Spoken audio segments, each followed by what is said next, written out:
Okay, kakaibang tinola at hindi ito yung karaniwang sangkap nito. Pero subukan mo, ay napakasarap. Kaya kung interesado ka, panoorin mo ito at mag-subscribe ka na rin para sa mga susunod pang simple recipe. Ayan eh. Okay, simulan natin kaagad. Igisa muna natin ang luya, bawang at saka sibuyas.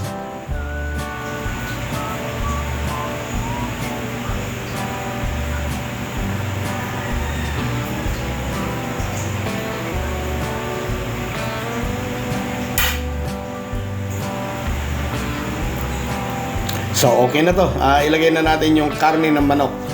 Gaya po ng sinabi ko sa mga unang pagluluto ko, pakpak ang special part para sa akin. Iyan, kaya yan ang ginamit natin.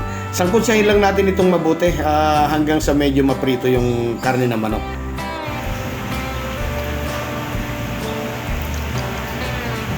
So, timplahan muna natin ng patis. Lagyan na rin natin ng pamintang durog at saka chicken cube. Yun.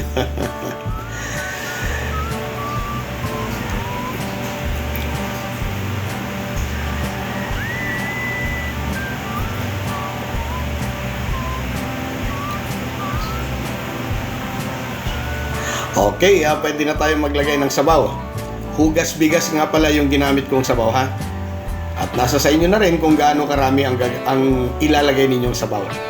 Yan. Pwede kayong magdagdag kung gusto po ninyo ng only sabaw. Ayun, parang paresa na, no? Okay, pakukuluan lang natin ito hanggang lumabot yung karne. Yan. So, sandali lang naman palambutin yan eh. So, imbes na dahon ng ampalaya ang ginamit ko ay bunga ng ampalaya. Ito yung native. Naglagay na rin ako ng konting asin at saka vetchin. Takpan natin ito ng mga 2 minuto lang. Okay, ayan na. So, pwede nating ilagay yung patola.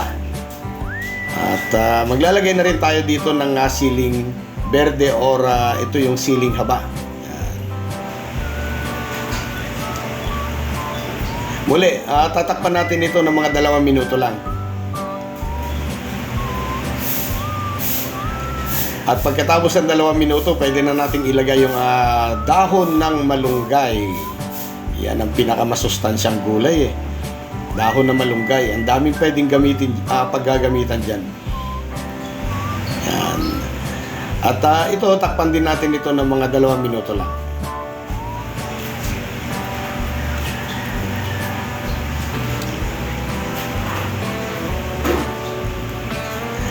Okay, yan ay pwede na tayong kumain. Wow, ang sarap nito at ang bango ng amoy, siguradong sabaw pa lang ulam na. Yan, mangantayan na po.